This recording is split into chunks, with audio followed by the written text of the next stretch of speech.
Hello, everyone. Welcome. Thank you for attending our webinar this morning. We will be discussing the state of geospatial employment. And what we mean by that is kind of a overview of the employment market within geospatial. We are here with Richard Serby. He's the owner of GeoSearch, and he will be the one presenting this information to you. For now, all of your mics are muted, and so if you would like to discuss anything with us or ask us any questions, please use the chat box or the Q&A box at any time. Just to do a little housekeeping and make sure everything is working, if you could type in where you are sitting today, what city and state you are from, that would be kind of interesting to know where everyone is this morning. And I just want to make sure those are working. So we've got somebody from Oregon, Utah, Colorado, New Jersey, Texas. Good morning. A couple from Colorado. So that's great. That is working. So anytime you would like to ask a question, please feel free to put that in there. We will be answering them all at the end, probably, unless they're really relevant to what we're talking about at the moment. Canada, Tampa, Cincinnati, New Orleans. Everybody, everywhere. That's great.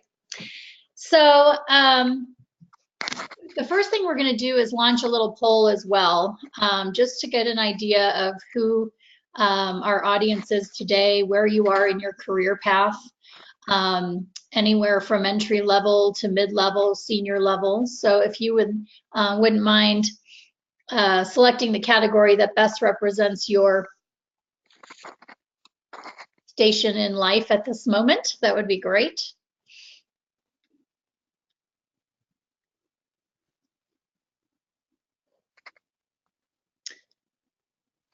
And hopefully it'll kind of start coming in soon. I think I have to put it out here.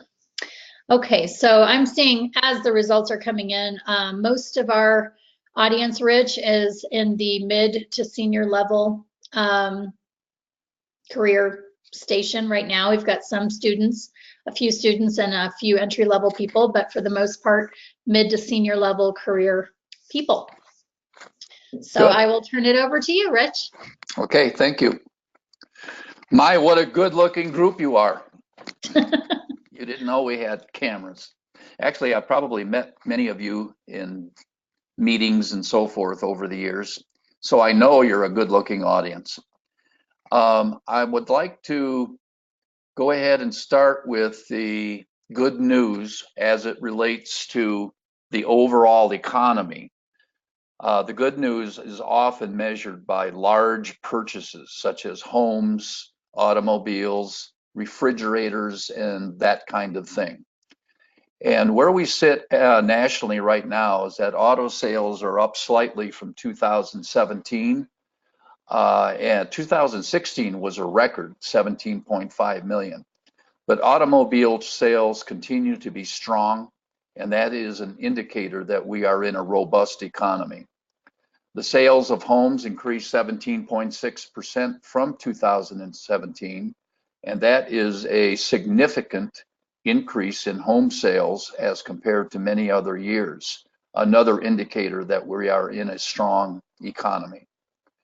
Unemployment as of August 2018 was 3.9% nationally, as compared to about a year ago where it was 4.7%. The unemployment number is important because we are now in what most of us consider to be a full employment economy. There's always about 2% of us that have no desire to find a job or go to work. So when we're looking at that 3.9%, that's probably closer to 2% unemployment rate in many states right now.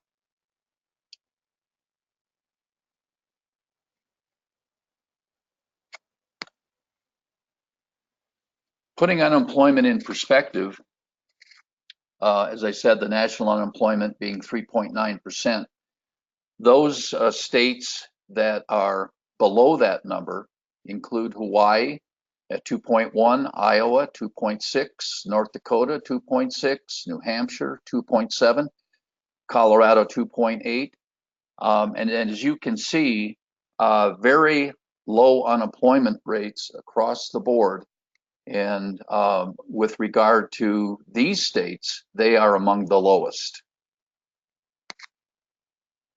Highest unemployment, and if you look at those numbers, the unemployment rate isn't really that high with regard to Alaska, 6.9%, Washington, D.C., 5.6%, West Virginia, 5.4%, Louisiana, Mississippi, hanging right in there, right around 5%. What we need to know is that the overall economy generally likes 5% unemployment. What that 5% number indicates is that there are as many jobs available as there are people to fill them in the overall economy. So we like to see that number 5%, not because we want to see people unemployed, but we want to see people have options in terms of employment opportunities when they exist. Unemployment according to level of education. If you do not have a high school diploma, that is the 5% number. That's good news for those people who have not completed their high school diploma. 5% means that there are jobs available and that the economy is supporting that demographic. If you have a high school diploma, the average is 3.9% unemployment. If you hold an associate's degree, it's 3.3%. If you hold a bachelor's degree, 2.3%. Master's, 2.1%. A doctorate or professional degree, 1.8%. Education remains important, as you can see. Employer hiring plans. This data is actually for the overall economy, not only geospatial.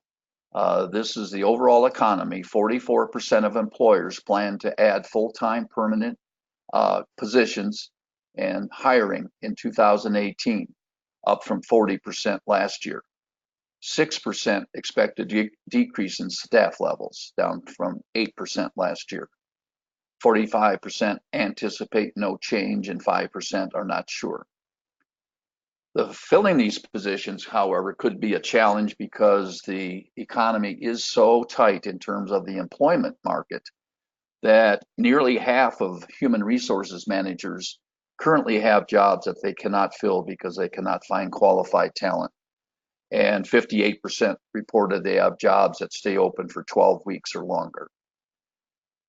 Employers will also have a harder time holding on to current employees, with 40% are saying that they plan to change jobs in 2018. Now, we have just launched a survey in the last couple of days, and this represents the data that we've gotten thus far. The data represents about 3,000 to 3,600 employees that are reported to be geospatial employees. 83.2% are small businesses that have reported back to us thus far, with an average number of 100 geospatial employees. 16.8 are medium to large business or agencies, public agencies, with more than 100 geospatial employees. So that's the data that we have so far. We're probably about a third of the way through the responses that we're going to see when we close the survey. We're right about 36 organizations that have reported back to us so far. And those 36 organizations represent somewhere in the 3,000 to 3,600 employee in their organizations. Now compare this to the 44% in the overall economy. The geospatial trend is that almost 84% of those reporting back to us say that they will be hiring entry-level to mid-level technicians. That's a big number. That's a big number. That's the highest that we have seen since we've been taking this data since 1991. So 84% of employers that have geospatial employees are going to be hiring entry to mid-level technicians. 48% are going to be hiring senior level technicians. 22.5% hiring project managers and production managers. 16% hiring sales, marketing, and business development people, and almost 10% hiring executive level management folks. Let's take a look at some targeted job categories. Account manager or sales representative. These are the salaries that are being reported to us at this point in time. What I notice in these numbers is a significant upward trend. The economy is pushing salaries higher than we have seen ever before.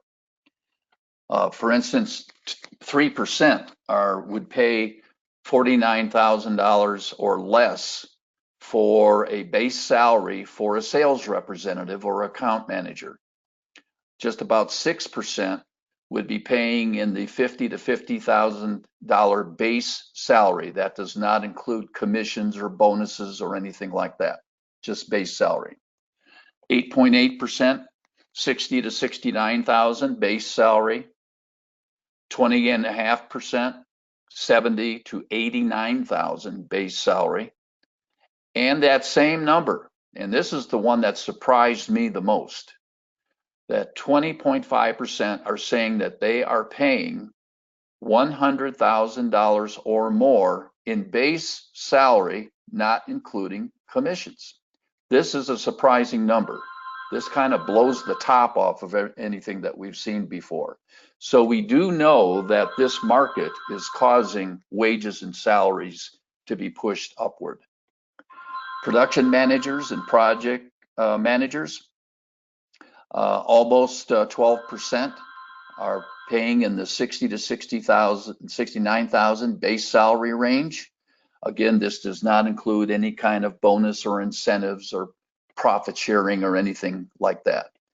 5.8% in the 70 to 79 range, 8.8% in 80 to 89,000 base range, and almost 15% are paying in the $90,000 to $99,000 base salary range for a production manager or project manager, and almost 15% indicate that they're paying more than $100,000 a year. Again, we're seeing these numbers being pushed upward across the country. Some technical positions as a snapshot: photogrammetrists with 0 to 5 years experience. We've got almost 6% that are saying that they would pay in the $30,000 to $39,000 annualized salary. But of course, most of these positions are hourly. So the $1,450 to $1,884 range is what 6% are reporting. More than 20% say that they're paying in the $40,000 to $49,000 base salary. $19.30 an hour to $23.67 an hour would be the hourly rate. 29% say they're paying between $50,000 and $79,000 base salary. So an hourly rate of 24 and some change, and to 33, almost $34 per hour. And almost 9% indicate that they're paying an $80,000 base salary or $38.65 an hour to or higher. And then 44.1% responded that it did not affect them because they don't hire photogrammetrists. Photogrammetrists with 6 or more years experience, 35% indicate that $50,000 to $69,000, $24 an hour to $38 an hour hourly range. 17.5% are telling us that they pay a 70,000 base salary, 90,000 or higher. So a 33.82 hourly or $44 per hour plus. So that is something that we've seen as an increase, not as much as the production management, project management increases that we've seen in other categories. But one thing that's nice about this particular slide, we're talking about photogrammetrists again. There was quite a long time for those of you senior folks out there that consider yourself a senior level employee. You remember those years when photogrammetry went away. Photogrammetry was being outsourced to India and China. And we saw a lot of photogrammetrists that are US based didn't have a job because of that. Now we are seeing a trend that companies are bringing photogrammetry back in-house in the US. That's good news. Geospatial technician with 0 to 5 years of experience, we're looking at 26.5% of respondents are telling us that they're in a 30 to 39,000 base salary, $14.50 an hour to almost $19 an hour. We're looking at 29% looking at $40 to $49,000 base salary, and that is $19 an hour to almost $24 an hour. That represents 56% of employers that are reporting those wages. 44% are indicating that 50,000 to 79,000 base salary hourly range, or $24 an hour to $38 an hour. And remember this, look what we're looking at. We're looking at geospatial technicians with 0 to 5 years experience. Those are pretty healthy numbers.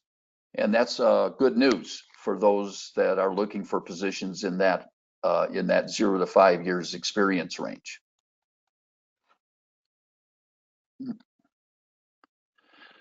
Now, the geospatial specialist with 6 or more years of experience is seeing even better numbers.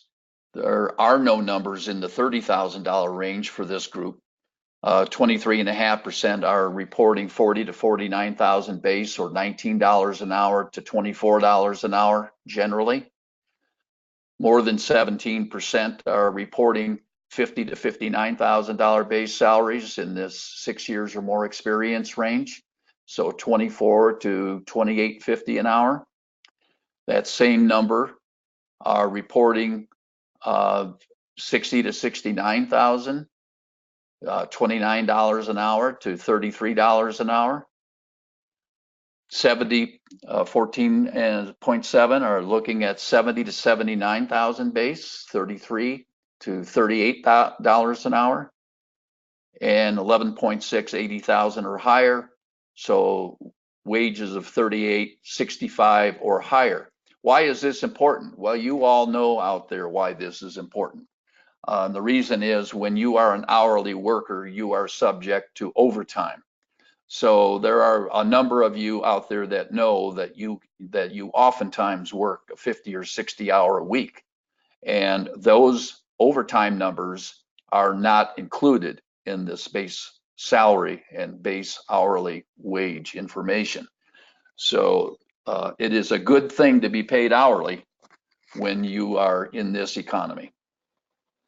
Software developers, 0 to 5 years experience, 20.5% are making base salaries at 30,000 to 49,000 base.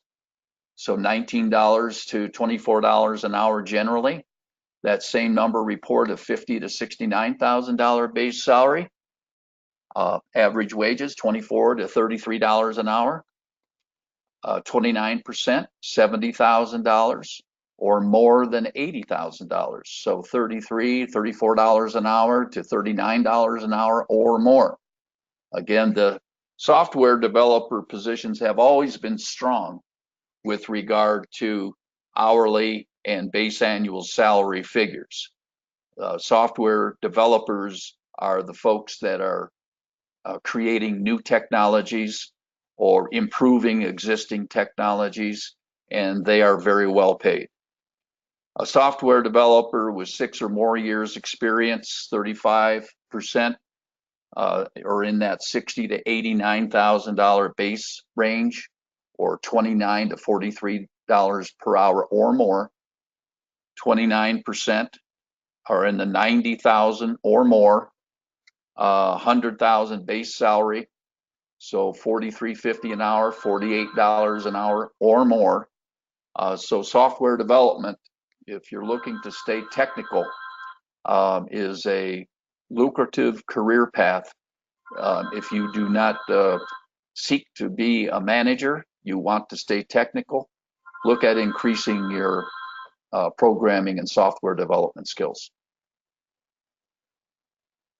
Job categories and hiring plans. We referred to this earlier. 84% will be hiring GIS technicians at the entry level, 0 to 4 years experience. 48 will be hiring specialists, 5 years or more experience. 50% will be hiring GIS software and web developers. 16% will be hiring in sales and marketing, account executives, business development. 23% will be hiring project managers and production managers. Where are the jobs? Well, the short answer is they're everywhere. The states that are mentioned in the most recent literature are West Virginia, Arizona, Colorado, Nevada, Washington State, Texas, Idaho, and Utah. Those are the states that are being mentioned as being the busiest hiring states currently.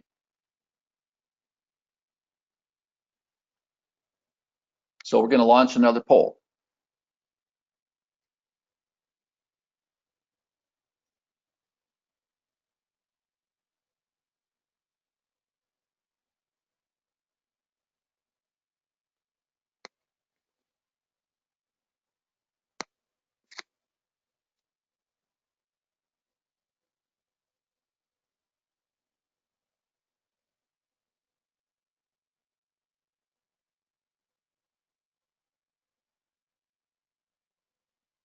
So it looks like there's about 20% of you that say you are looking for a job right now.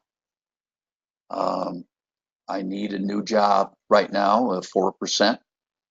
I am opening to considering new opportunities. 54% of you are saying that, so more than half. I am not looking for new opportunities at this time, 23%. So those of you who are open to new opportunities, more than half of you. Those of you who are seeking immediate employment, it looks like there's about more than 20% of you are saying that. So that's an interesting figure as well. Okay, I always do this. I always slip this in. If you've been to our webinars before, I usually don't miss a chance to talk about the importance of internships as the bridge to employment. Internships, in my mind, are a very important part of anyone's college education or certification program. The ability to connect with an employer as an intern, whether that's paid or unpaid, allows you an opportunity to become important to the organization, to be able to demonstrate your skills, to be able to demonstrate that you show up for work on time and you're the last one to leave. That's the kind of employees, of course, that employers are always interested in. So if you are one of those near entry level persons, or if you happen to be a student, please talk to your department chair about internships that are available for you. If you are in mid-career and you're looking at changing direction, or you've been out of geospatial for a while, the internship can be a way to get back into the geospatial market and employable. Certification programs are popping up all over, especially in community colleges and many four-year institutions. And updating your technical skills through certification programs is a great idea. I want to refer to the geospatial technology competency model that was built a number of years ago now, and is being updated consistently or often. This model is through the Department of Labor. Geospatial was recognized by the Department of Labor as a unique industry, and as such, a model was developed that has the competencies that are expected within geospatial and the language to use when you are, for instance, writing a resume or when you are writing a proposal. The basic bottom line tier 1 pretty much is something that all workers must have. Tier 2, you have the academic competencies that are listed, and behind each one of those building blocks is the language that is very useful in terms of having all of us have a common language in how we describe what it is we do and what our competencies are. Tier 3 gets more detailed. Tier 4 gets more detailed. So the further up the pyramid you go, the more specific the language becomes. So I would encourage you, if you haven't done so already, to just Google geospatial competency model, and it will pop right up, and you can explore that, look at it, and take note if you are updating your resume or if you happen to be a part of a proposal team. Rich, this is Jessica. We have a question in here that might go to the competency model, because he said one of his biggest concerns is how jobs are being listed, particularly by the federal government, that they have education requirements that are not consistent with the tasks that they put on, like they'll say they require geology or something. And it's not really that type of position. Do you know, does that address that in federal agencies, that competency model? Sounds like the federal government agency to me, to make the requirements inconsistent with the duties and responsibilities. So I would think that using the competency model in response to be able to use the language, because this is a Department of Labor effort, and many of us were involved in developing the competency model. So I would encourage you to look at that, do the best that you can to find the language within the model that speaks to the position. That if I remember right, that was somewhat of the motivation, because of requests for proposals, you know, all kinds of reasons that we were trying to get the language to be the same within a resume, within a job description, you know, within an RFP, whatever. Well, we went for many years not having that. We didn't have consistent language. We called everything GIS. Well, everything is not GIS. And now we've come a long way through the competency model in particular. We've come a long way to make our language more precise, which is what was called for.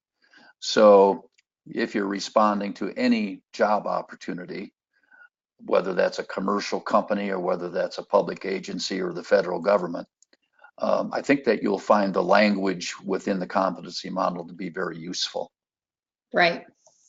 And he kind of followed up that question, and I think someone else chimed in too, about firms are advertising and kind of laundry listing a bunch of skills, which is true. Somebody in here called them a unicorn job, that companies are looking for someone who can just do it all.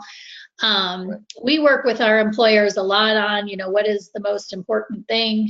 Some of our, obviously, geospatial firms, some of them are small, some of them are mid-sized, and some of them are very large.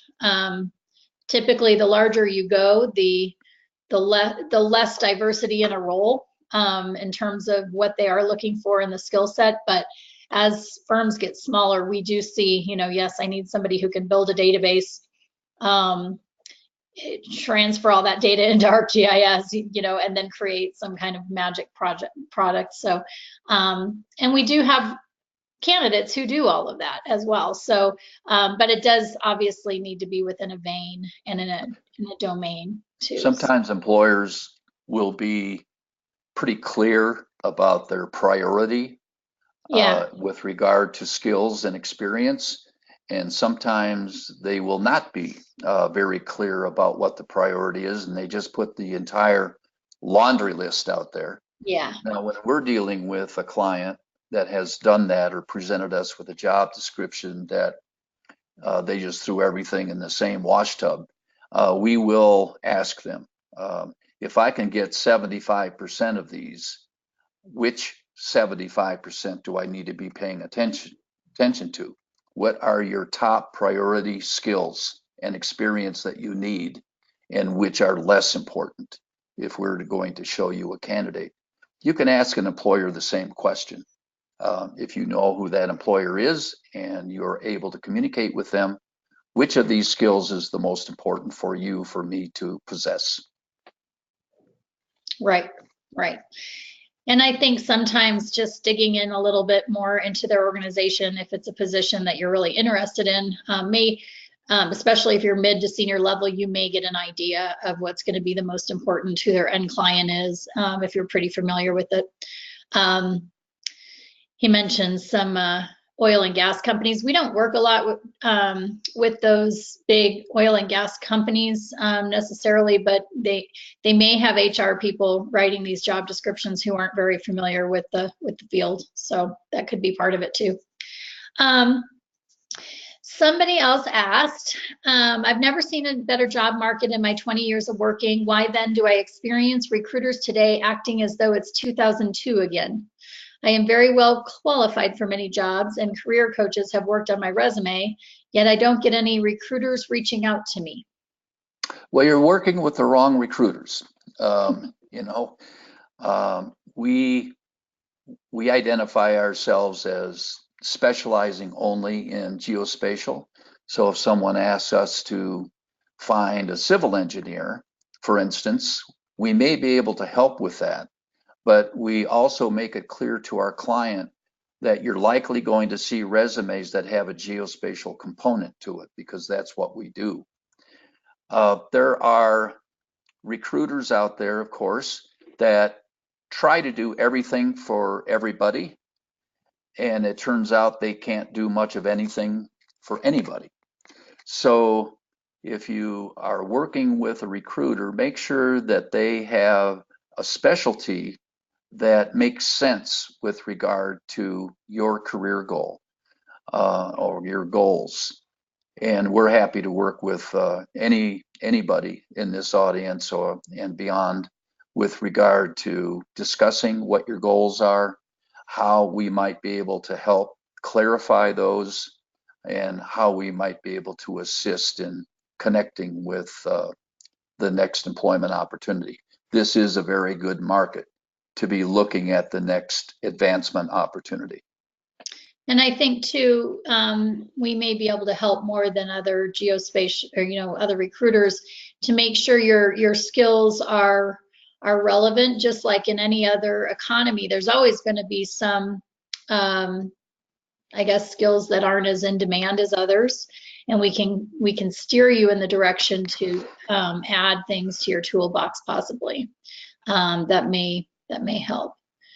Let's see. We also provide resume assistance at no charge. All you do is send us your resume for review.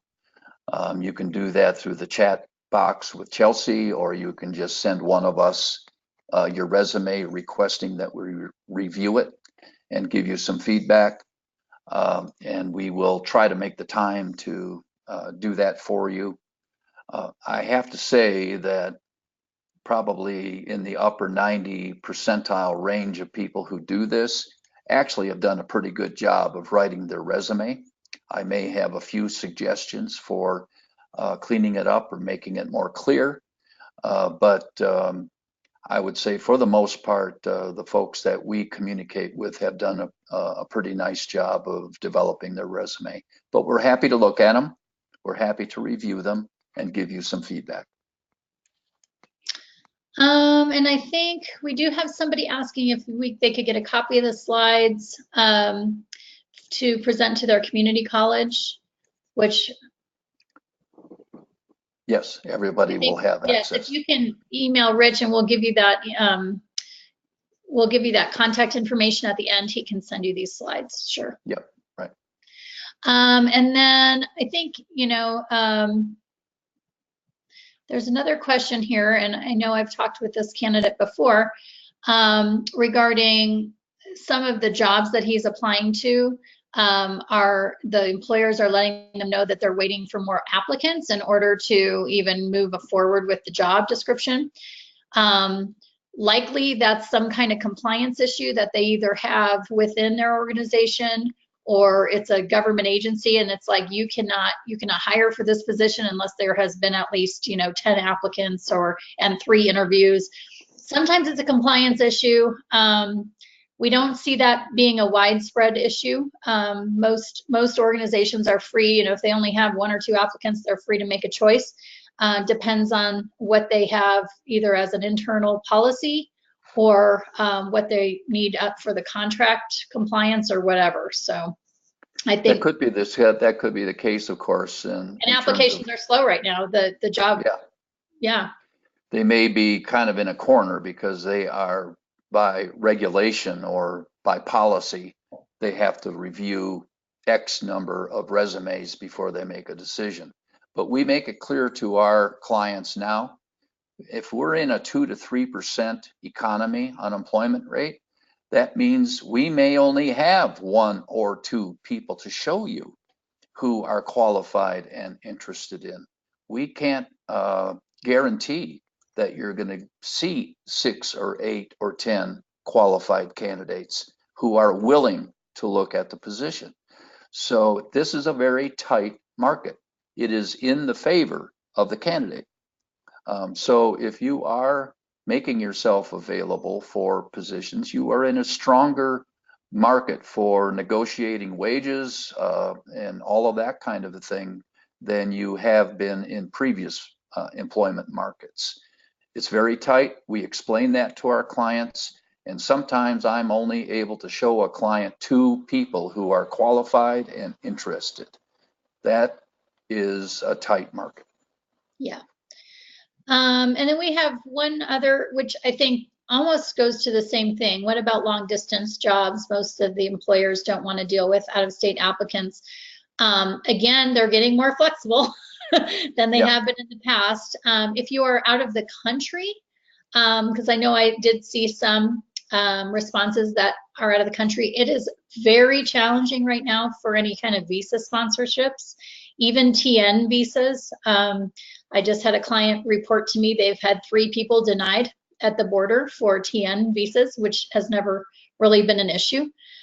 So we are experiencing a interesting time when it comes to visa sponsorships. But if you're in state and we're just talking about relocation, we are seeing a lot of activity relocating people here to there. So if you're targeting particular geography, now's the time to try your hand at that.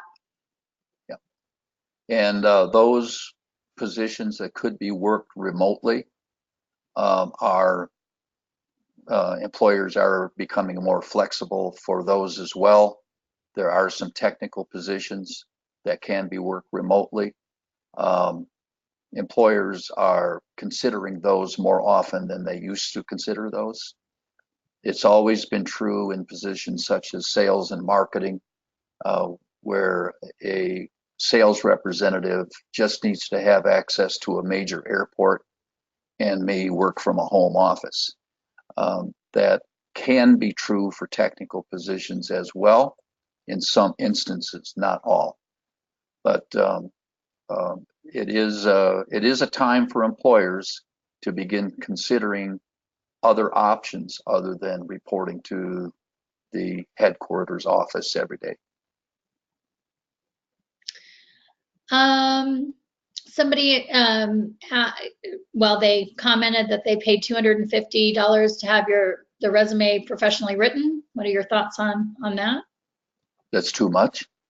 I believe that a resume should be concise.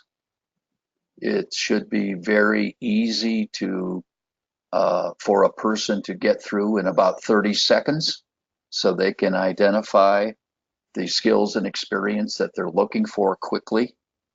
I don't think that the tricks that some of these resume writers will do, for instance, trying to hide your age, trying to hide your nationality, or trying to hide your whatever they're trying to hide.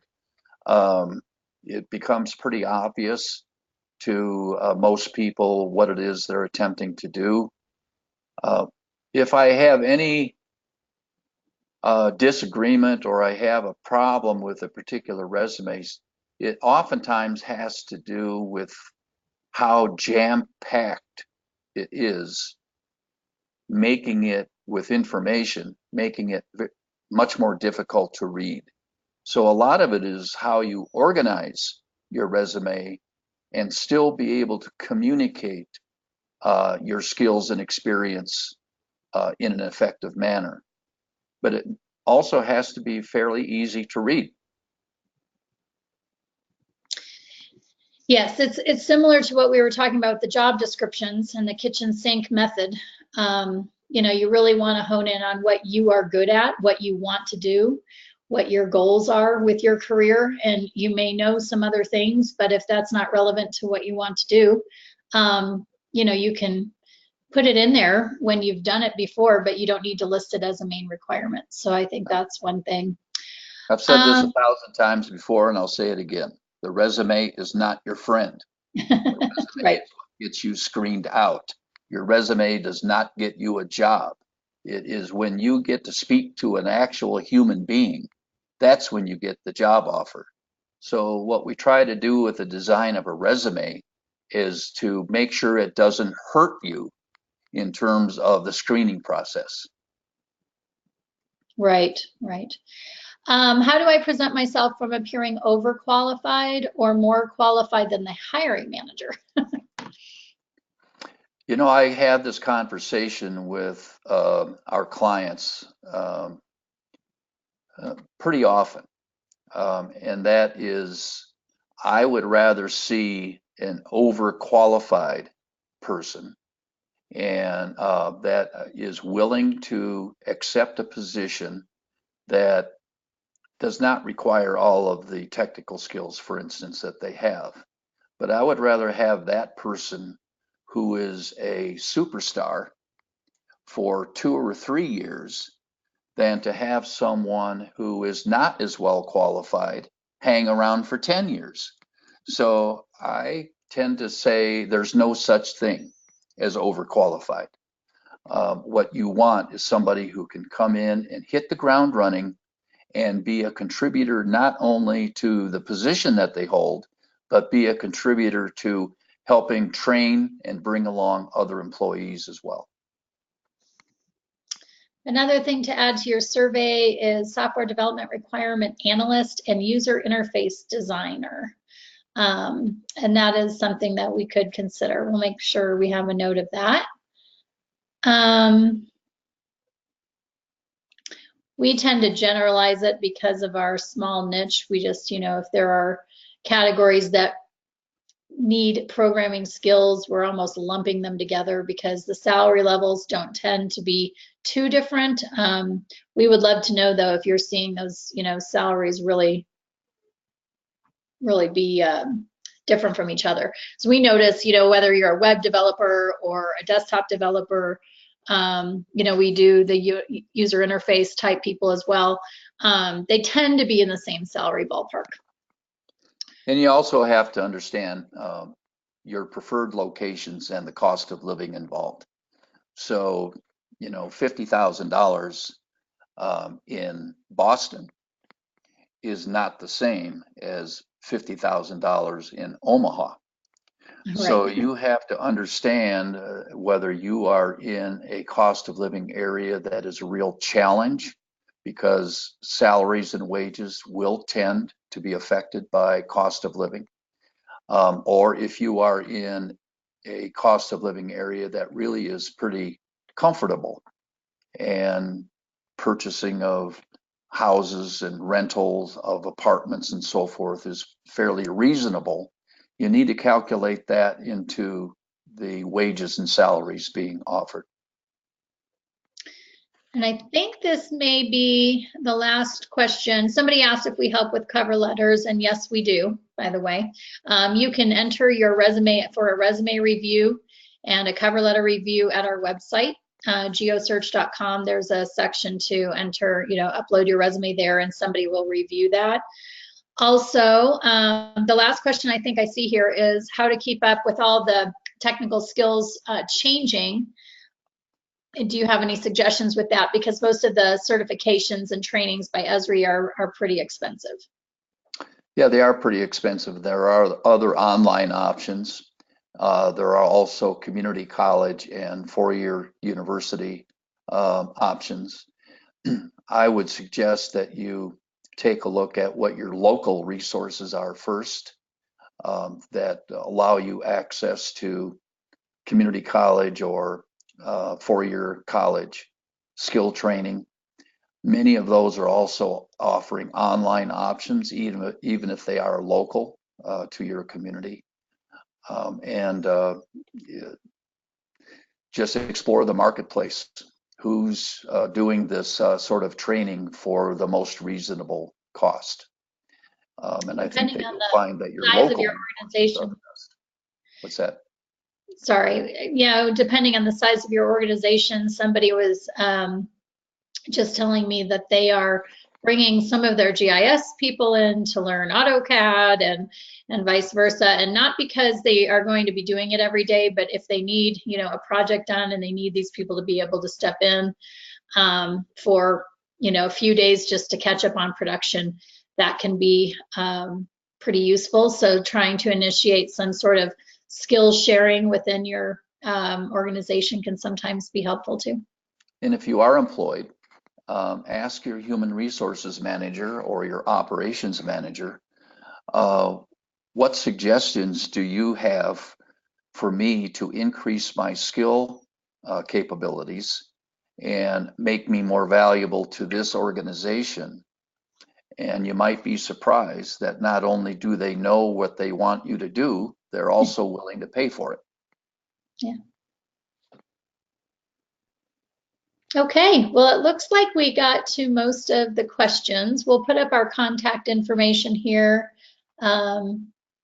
Rich and I are always available to email or talk with you about job searches or any kind of search for employees or strategies for recruiting. So, hey, it's nice being with you in a cyber sort of way, and I hope to get to meet you in person at some meeting somewhere somehow. Have a great day. Have a great weekend coming up, and we hope to talk to you soon.